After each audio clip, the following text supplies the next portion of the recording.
मन और मकान, इन दोनों की सफाई, इन दोनों को साफ करना बहुत जरूरी है।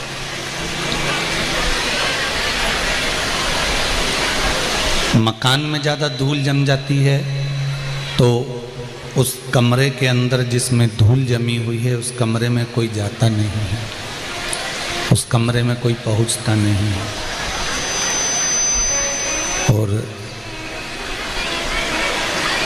मन में अगर धूल जम गई, मन के भीतर अहंकार की अगर धूल जमी है तो उसमें भी परमात्मा प्रवेश नहीं करता, उसमें भगवान नहीं आता।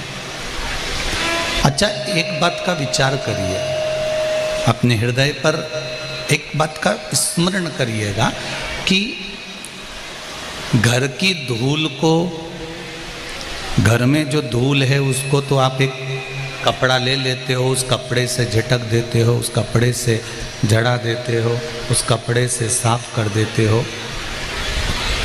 पर जो भीतर की धूल है, अपने अंदर की जो धूल है, उसे किस कपड़े से झड़ाओ? तो शिव महापुराण की कथा कहती है वो कपड़ा कोई दूसरा नहीं होता जिससे धूल जड़ाई जाती है, अहंकार की।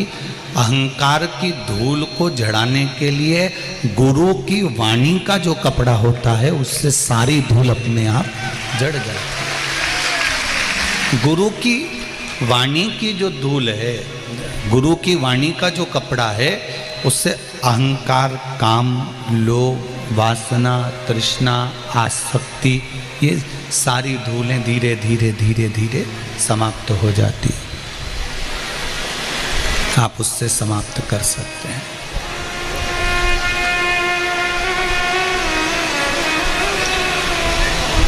थोड़ा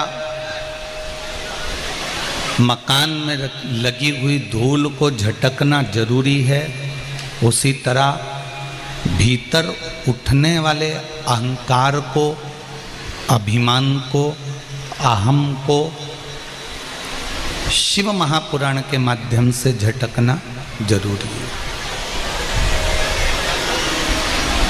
किसी गुरु की शरणागति, परमात्मा के दरवाजे की शरणागति, भगवान के चौखट की शरणागति, भगवान की भक्ति की शरणागति, गुरु चरणारविंद की शरणागति हमको कुछ फल अवश्य देती है।